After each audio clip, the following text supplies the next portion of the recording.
This has been a presentation of the Championship Racing Network.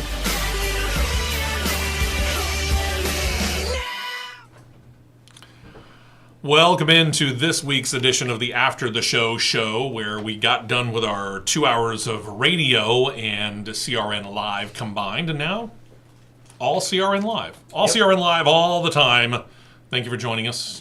Let your friends know about it. Tell them to subscribe too, because that way you get all the notices. It's free. It doesn't cost you anything, and you get all the notices of whenever we happen to go live here on this particular site. We appreciate it. Got plenty to get to here still because we didn't get quite to everything. We do want to thank real quick, once again, Brian Crichton, Talladega Track President, for coming in, spending some time with us on air, and that, it put us behind, which we're willing to do in this particular case because, hey, next week is Talladega. Tickets are still available for Saturday and for Sunday. Kids under 12 get in free on Saturday. Kids under 12 get in for $10 on Sunday. Yep. So tickets are still available. Tickets are still available for the Talladega Garage Experience as well. So you might want to look into that. So look up the website, TalladegaSuperspeedway.com, or go on and give them a call if you feel that would be better, or if you feel like you appreciate having live human conversation as opposed to looking at a website. You can go on and you can call them at 1-877-GO, the number 2, DEGA, D-E-G-A. Get your tickets now. Hope to see you next week out there at the track. We were talking about Formula One when we left off on the over-the-air show, and that's where we're going to pick up here. And we start off with Haas F1. And, of course, we've talked about this. They scored 0 championship points in 2021. And in 2 of the 3 races this year, courtesy of Kevin Magnussen, they've scored points in 2 of the 3 races. They weren't able to do much in Australia, but here's the thing. Both Kevin Magnussen, well, actually, the combination of Kevin Magnussen and his teammate, the young Mick Schumacher, who has just basically barely missed out on scoring points so far this year, and the team boss, Gunther Steiner, thinks that's more of an outlier. They think that they're going to get back into the scoring points here as soon as they get back into racing. I can see that. I do too. But this brings back the old jealousy part that we were talking about when Haas F1 first debuted back in 2016. Some teams are wondering the same thing. Is this technical partnership with Ferrari totally within the rules? Haas had their tech deal with Ferrari basically ever since they formed up as an operation. And they get not only Ferrari engines and transmissions through this deal, but they also get what the FIA, the governing body over Formula One, terms, quote, transferable parts, legally transferable parts, suspension pieces, some other mechanical parts. None of those parts, to let you know, include body, chassis, aerodynamics. By rules, can't share those. Now, that being said, Haas F1 does now have a design center set up in Maranello, Italy, largely staffed by former Ferrari personnel. The 2 teams are sharing Ferrari's wind tunnel for aero testing purposes as well. And this has raised some eyebrows. Alpine team principal Otmar Safnauer said that he thinks that there might be a little bit more going on considering the resurgence this season so far. We talked about it. Kevin Magnussen garnering 5th and 9th place finishes in the first 2 races of the year. Safnauer said, quote, "It's a small team that's done well over the winter from last year. Sometimes 3rd fastest team this year. It's a bit surprising that Haas are where they are for a small team, but I trust the FIA will investigate and come to the right conclusion between how similar the 2 race cars are." Haas F1 team principal Gunther Steiner said that one might actually be surprised just how often the FIA drops by on that Maranello base to ensure nothing funny is going on. Toto Wolff of Mercedes kind of echoes Otmar Safnauer's concern, said that kind of that personnel situation they're dealing with, there may need to be some rules clarifications there. Let's clarify the personnel situation, because Ferrari's not the only team that had to deal with this. Red Bull had to deal with it. Mercedes has had to deal with it. I don't know where their employees went. We do know when it comes to Red Bull that several of the employees that were let go from the Red Bull team found their way fancily enough over to the sister operation at AlphaTauri. Shocker. But nobody's raising concern flags over that. But yet they're all raising concerns over the fact that Ferrari had to let certain team personnel go because they had to be able to get under the new budget cap concern. where last year they were spending $250 million per car. Now they're limited to $145 million US per car. They had to shed personnel.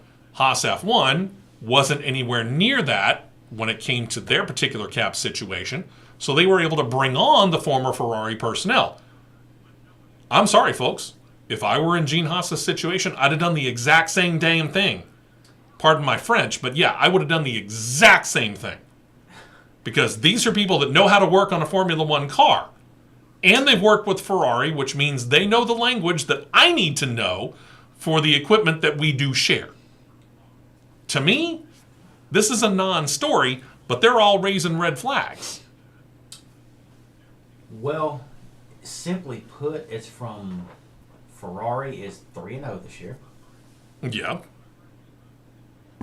And a team that has not scored a point in 2 years is only 10 points behind said team that is complaining. Yeah. Said team that is scored 12 points already. Well, really, one driver has scored 12 points already. And the other car has woken up quite substantially as well. Have we ever heard of the little phrase called fair game?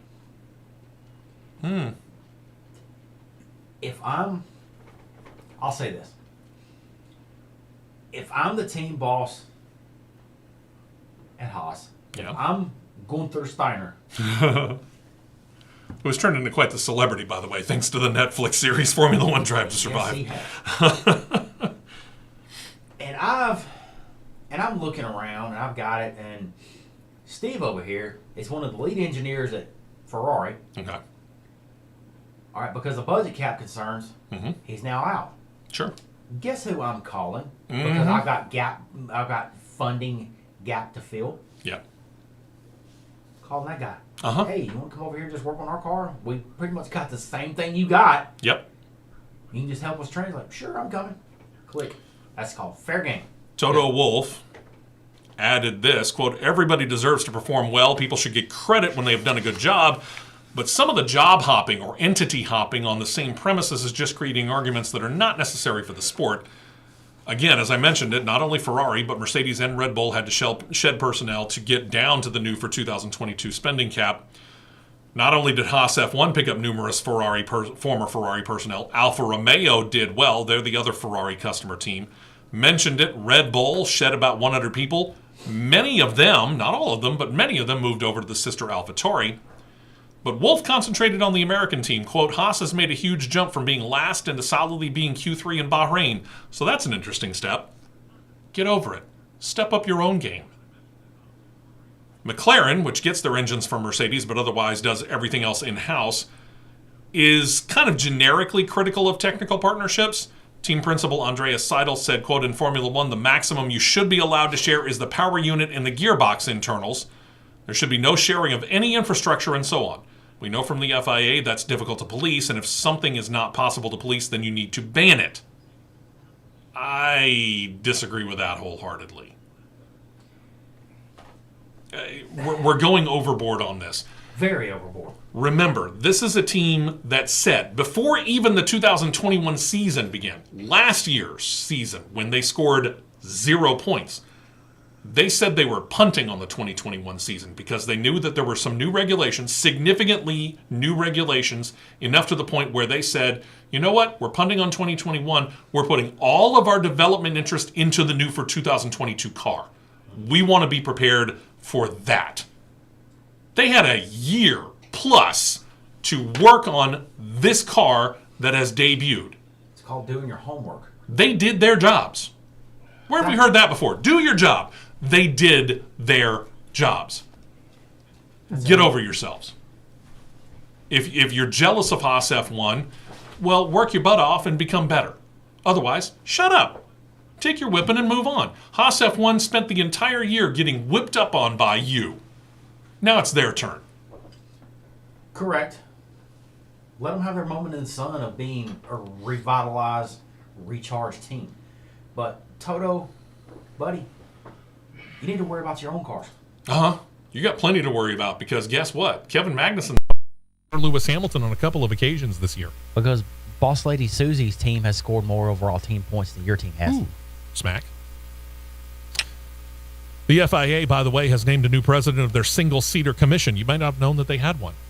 But normally we wouldn't talk about this. But he oversees Formula 1 and Formula E and all the feeder series. It's a name that should be familiar to you if you know Formula 1 history. His name is Giancarlo Minardi. Yeah, that Minardi. The same one who founded the Minardi F1 team all the way back in 1985, ended up selling it off in 2001. That team, still in existence. It was later bought by Red Bull, and we now call it AlphaTauri. Minardi has long been invested in the racing world. He came to international attention in 2004 after selling off his team when he was voted into the presidency of the Auto Club of Italy's Land Speed Commission. Yeah, they got one. Then he became World Motorsport Council. After he left that position, got back into racing when he was elected the president of the Imola course, which has, under his tutelage, become a host again to Formula One races. First in 2020 when they were trying to fill out and create at least, I think it was 16, 17 races that year? Yeah. Yep. Imola stepped up, hosted, and they've continued last year and then this year. So, congratulations. Giancarlo Minardi back in F1. Nice. And overseeing Formula E, too. Be interesting to see how that works. This is going to be a long soap opera, boys and girls. That fallout from the Russian invasion of the Ukraine continues to haunt now former Haas F1 driver Nikita Mazepin and his father Dmitry, who's the owner of Uralkali. You might remember Uralkali was a sponsor last year, title sponsor of Haas F1. All around the world, countries have begun seizing the property of some of these Russian oligarchs, major business owners, in other words, that are based in Russia, political affiliates from Russia that have property around the world. They've had their property seized as well. Well, get this. In Italy, officials have reportedly seized property worth over $110 million U.S. owned by the Mazepin family. It starts with an estate, which they call Rocky Ram. It's located just north of the island of Sardinia, and they continue. This is a continuation of a push around the world to seize the property, as we noted, of Russian government officials, business owners. This whole invasion polarized the world. There's no doubt about it. You got those who oppose Russia, and the few countries, read Belarus, China, India, who reportedly are on Russia's side in their actions in the Ukraine. But since the invasion about 6 weeks ago, just in Italy alone, Italian officials have seized property from wealthy Russians, including homes, yachts, reportedly worth some $900 million plus. All of these people have been placed on sanctions lists by the entirety of the European Union. And while I bet you they're ticked off, the Mazepin family, contacted for comment by Reuters, read the European version of the Associated Press, they ain't talking, but I bet you they ain't happy. Probably not. This one is going to make them less happy. In a related note, that company that we mentioned, Uralkali, they've demanded a refund of some $13 million U.S. for their unrealized sponsor money. They released a statement that read in part, quote, "As for most of the sponsorship funding for the 2022 season, it's already been transferred to Haas. Given that the team terminated the sponsorship agreement before the first race of the 2022 season, Haas has thus failed to perform its obligations to Uralkali for this season." Well, on the surface, that sounds about right, right? Haas F1 fired back an official letter to the company, officially refusing to refund the money. They claimed that the company violated their contract, citing a clause in the sponsorship agreement that said Uralkali could not, quote, "injure, bring into dispute, ridicule, or lessen the public reputation, goodwill, of favorable image of Haas." I think Haas F1 might have a point. They have a very valid point. If this goes to trial in any country other than Russia, I would guarantee you Uralkali will lose this case. But the Haas F1 letter back to Uralkali continues, quote, "According to unanimous legal scholars and case law," even more importantly, "the party which terminates the agreement for breach of the other party is under no obligation to return to such party what has already been received under the agreement. The claim of Uralkali to obtain the repayment of the down paid amount of 12 million euros or 13 million US dollars is therefore ungrounded and rejected. Good for you. Absolutely. Go, Gene Haas. Go. Let's go. And I'm probably going to butcher this name, but you know what? After what he did last week, I'm not sure that I care. I didn't do it. It ain't you. There's a Russian racer by the name of Artem Severyukin. And if, again, I got it wrong, I don't care. He won a European Championship karting race in Portugal last Sunday. How, you might ask? We'll get to that in a minute. Seems that during the national anthem of Italy, it's the country he's now competing for, under, whatever, the flag he's now competing under. While that theme was playing, and I saw the video, it does look a lot like it. Oh, yeah. I saw it, too. Artem appeared to perform a Nazi salute and then started laughing quite heartily about that. See, the FIA, the governing body over the series, as well as Formula One and Formula E, said this, quote, "We have launched an immediate investigation into the unacceptable conduct of the driver," adding that they would communicate shortly on the further steps that will be taken in this case. I don't imagine they'll take kindly to it. Europe's Sky News reported on Monday that after first pounding his chest with his right fist and then raising that arm straight out to perform said salute, and as we noted, laughing about it heartily on victory podium, he's already suffering. He's had his contract with the Swedish race team Ward Racing terminated. They said in a statement, quote, "They are deeply in shame of the pilot's behavior, which we condemn in the strongest possible terms." And judging by that salute, I'm thinking he's not going to be able to find a race team anytime too soon. Probably not, but what this virtually has done is open Pandora's box up now. I could agree with that. It's opened Pandora's box up. So now everybody in all forms of motorsports are going to be watching what a driver does in victory lane. Well, there are celebrations that you can do. True. Okay? Formula One's well known for, you listen to the national anthem, and for the most part, I've seen Lewis Hamilton, play with his hair, for example. Mm-hmm. But for the most part, they're pretty respectful of the anthems. Mm-hmm. Now, I'll grant this wasn't his actual national anthem. This was the Italian national anthem, not the Russian national anthem, which is where he was born.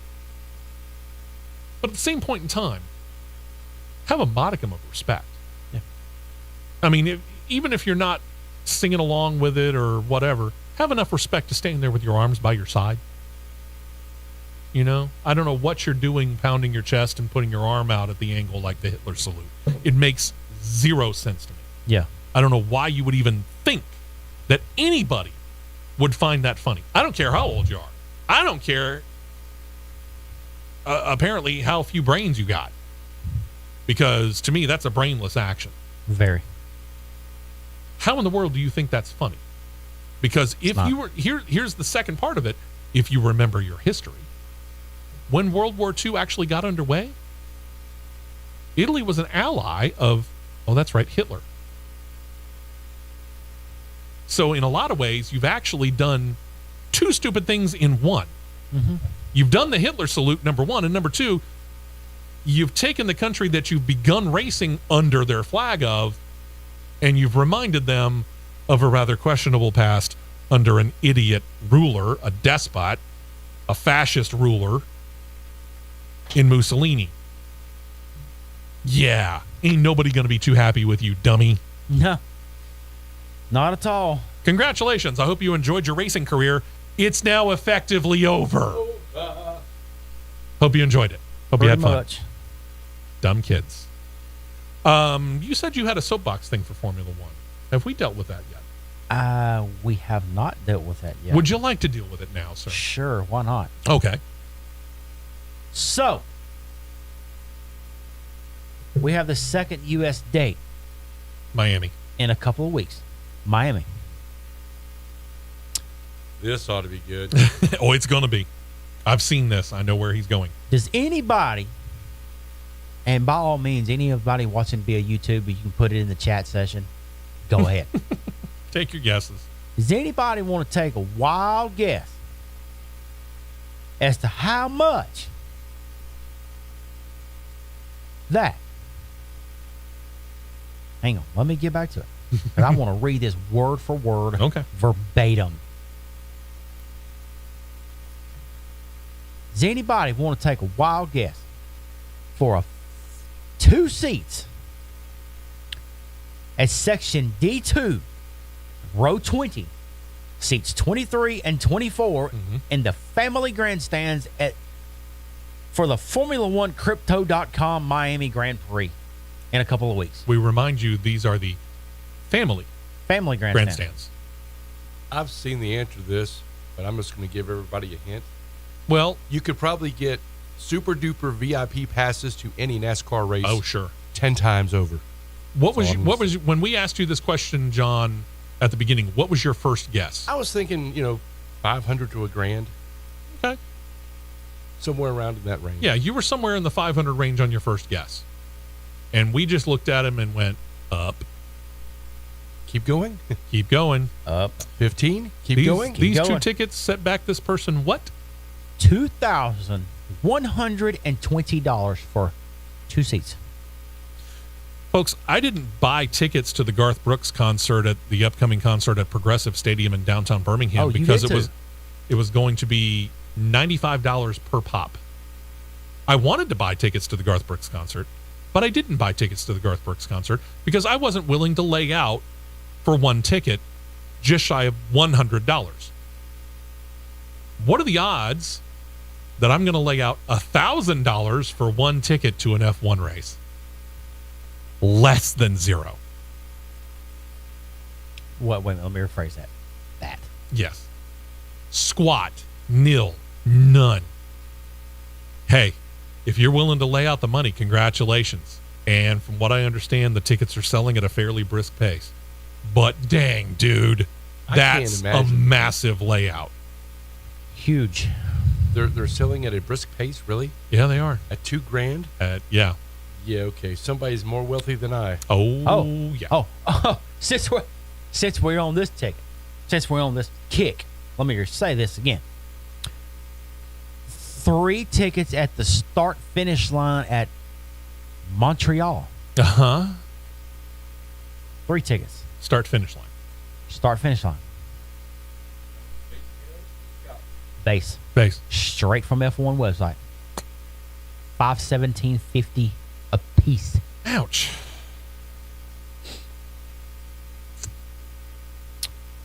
With a $77.64 ticket processing fee and a $154.86 service charge. Ow. To a grand total of $1,785 even just to go. Matt and I have made no bones about the fact that we would love to go to a Formula One race. I'd be seeking credentials because I'm sorry, folks, I just can't lay that out for a seat. Can't do it. Not gonna do it. Wouldn't be prudent. Not at this jump. Let's go ahead and talk a little bit of Formula E. Things continue to come together for the 9th season of Formula E. Even though we really actually aren't even halfway done with the current season 8. We noted a couple of weeks ago that 7 teams confirmed their entry. One of them for the 9th season was Nissan. When Nissan confirmed, however, they actually didn't include the name that they're known under racing this year. This year they're known as Nissan Edams. Turns out there's a reason for that. Nissan was working out a deal with Edams. It's gotten finalized since the initial list of 7 came out. They've actually turned around and outright purchased the Le Mans-based race team. Nissan got into Formula E, taken over from their sister company, Renault, allowing them to concentrate on Formula One over at Renault, it's now Alpine. And they immediately partnered with Edams. There was heritage between the two. It was Renault Edams, which claimed the first 3 team titles in Formula E history, and led driver Sebastian Buemi to the 2015-2016 season title as the driver. Reports have the ownership change basically taken in effect immediately. Tommaso Volpa, who is the general manager of Nissan's Formula E team, is now the new managing director of the race operation as a whole. The now former owners of Edams, Gregory and Olivier Drio, it's a French name, it's easy for me to say, said, quote, "We've had several open discussions in recent months with Nissan, decided that it was the right time for them to take the reins and continue the legacy of our family and secure the long-term future of our employees. Since the passing of our father, it's been an honor for us to partner with a global brand such as Nissan in Formula E, and we're proud of what we have achieved together. We'd like to thank all the Edom staff for their hard work and commitment over the years, and we wish Nissan all the very best for the remainder of Season 8 and beyond. No word on how much Nissan actually spent to purchase the Edom's team, but I'm going to say it was probably well into 7 figures, maybe into the 8-figure range. Good possibility. I would say almost a probability. That being said. So that wraps up the news for this week. It does. But this week is not done. No. We alluded to this during the race show. I'm actually going to get a kind of an interesting opportunity. And I know that we're kind of running on time here, but Matt Coulter and I, Matt Coulter being the trackside announcer at Talladega Superspeedway, and I are going to have a pretty interesting opportunity. We're going to be the MCs of the Talladega Walk of Fame coming up this Friday night. We're going to be front and center for about the first, 15 to 30 minutes or so, talking a little bit of racing, a little bit of the history of Talladega, a little bit of the history of the guy who's being inducted, Clint Boyer. That ought to be an interesting induction ceremony acceptance speech. So, yeah, we get to be involved in that. First time ever. I mean, I've been out there since 2007. This will be the first time I've actually even been to the Talladega Walk of Fame. I've never done it before. I've been out there one time, and it's pretty neat. Yeah, looking forward to it. I'm glad that they're bringing it back. Again, first time since 2013. So it's not like a COVID-related thing. That's just kind of went by the wayside for a while. Right. I'm glad they're bringing this tradition back. I really am. It's bringing it back with none other than Clint Boyer. I know. I mean, that's going to be something in itself right there. It will. I mean, you want to talk about a guy who, he'll say some things. Yeah, he will. There is a filter between his brain and his mouth, but it's a very thin one. A lot of stuff gets through that filter. Yeah, it's about like a paper filter. It really is, with some holes in it. Just to let you know. Quite a few. Could be fun. Could be a lot of fun. Yep. What I'm really hoping in kind of relation to that, and it's been much longer than that since the last time that the International Motorsports Hall of Fame inducted a class. I'd really love to see them get back to inducting classes. That would be cool. For sure. I'd really love to see that. For sure. Because, it's a great facility, but unfortunately, because of the fact that they've kind of stopped inducting classes, they've become overshadowed by some of these other halls of fame, most specifically the NASCAR Hall of Fame, but the Motorsports Hall of Fame, which moved from Michigan down to the grounds at Daytona International Speedway. They've kind of come up and overshadowed the International Motorsports Hall of Fame. I'd love to see them get back to inducting classes. I think that's, if I'm trying to think of the best way to word it, but the best way that I can, I think it's about time for that. Because unless you're there, unless you're driving by on I-20 and doing so for like the first time ever, truth be told, does the sign for the International Motorsports Hall of Fame ring a bell? Does it stick out to you? I mean, we know that it's there, but we've gotten used to it. We've seen it so many times. It just doesn't register. And I think one of the reasons why is because of the fact that they've stopped inducting classes. Yeah.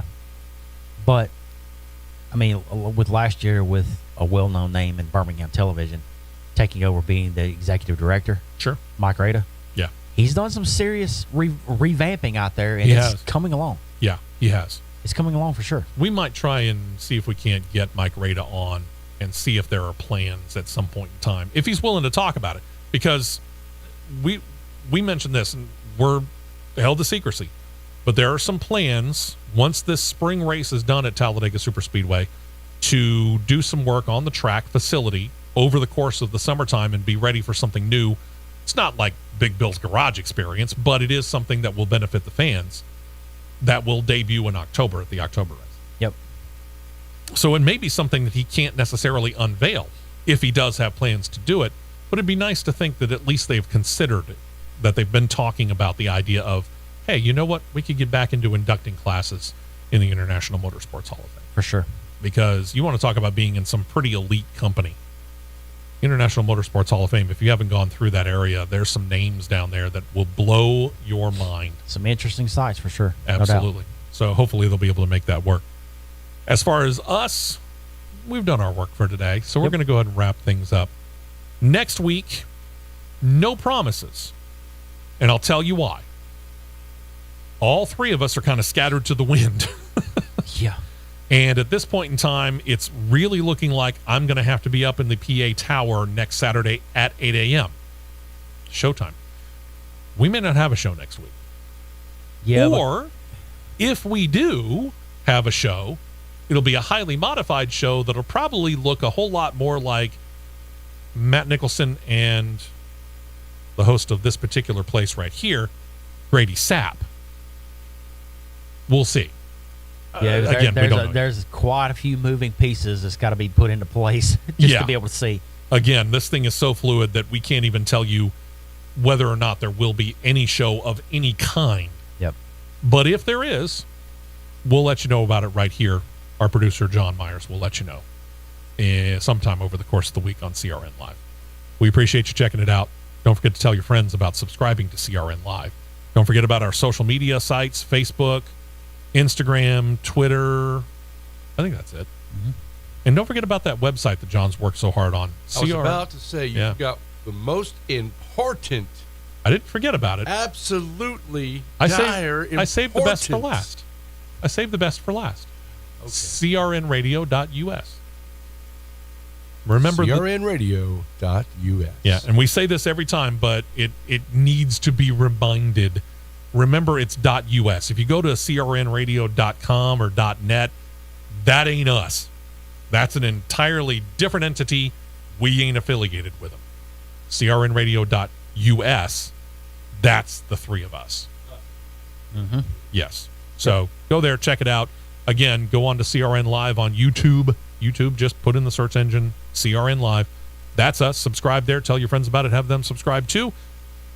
I don't know whether it'll be next week or not, but we'll be talking again soon to give you all the news and information that you expect out of the racing world that you get from us every single time we're on the air. No doubt. Until then, take it easy, enjoy the racing, and we'll talk to you soon. See ya.